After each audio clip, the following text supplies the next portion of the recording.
গত বছরের চেয়ে এবার রমজানে বাড়তি পণ্য বিক্রি করবে টিসিবি। ঢাকা চট্টগ্রাম ছাড়াও এই কার্যক্রম অন্য বিভাগীয় শহরে চালু করতেও কাজ করছে রাষ্ট্রীয় বিপণন সংস্থাটি।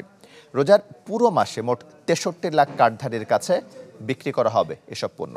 ক্যাব প্রতিনিধি জানান, প্রকৃত সুবিধাভোগীর কাছে পণ্য পৌঁছে দিতে বাড়াতে হবে নজরদারি। মইনুল হাসানের প্রতিবেদন। 2 বছর ধরে গড় মূল্যস্ফীতি 10% ঘরে, ফলে বাড়তি চাপে বিপুল জনগোষ্ঠী। এই সংকট কিছুটা কমাতে শুরু হয় টিসিবির মাধ্যমে 1 কোটি পরিবারের মাঝে ভর্তুকি দামে পণ্য বিক্রি।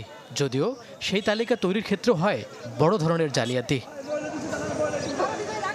যাচাই বাছাইয়ের পর বর্তমানে 57 লাখ টিসিবির স্মার্ট ফ্যামিলি কার্ডধারী পাচ্ছেন টিসিবির পণ্য।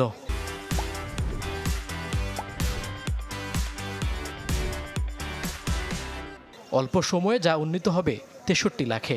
আসছে রমজানে ঢাকা ও চট্টগ্রামের পাশাপাশি সারা দেশে চাল, ডাল, খেজুর ও তেল বিক্রি করতে প্রস্তুতি শুরু করেছে রাষ্ট্রীয় বিপণন সংস্থা। শুধুমাত্র খেজুরটা ঢাকা মহানগরী এবং চট্টগ্রামে দেওয়া হচ্ছিল। এই বছর কিন্তু আমরা এর বাইরেও অন্যান্য বিভাগীয় সদর এবং কতিপয় কয়েকটা জেলা সদরও দিব, অর্থাৎ 5 থেকে 7টি আরও জেলা শহরে দিব।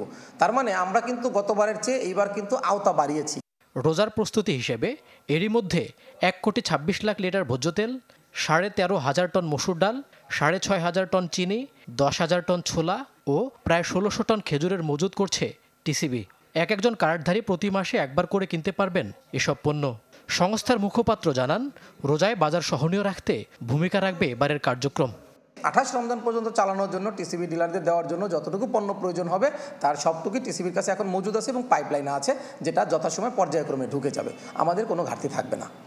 স্মার্ট কার্ড থাকার পরেও বিভিন্ন স্থানে অভিযোগ আসে পণ্য বিক্রিতে অনিয়মের। ক্যাব প্রতিনিধি জানান, সমস্যা সমাধানে বাড়াতে হবে স্থানীয় পর্যায়ে নজরদারি।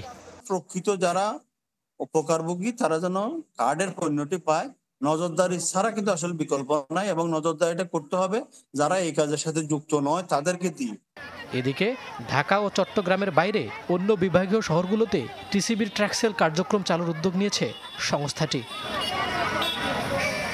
মইনুল হাসান, চ্যানেল 24, ঢাকা।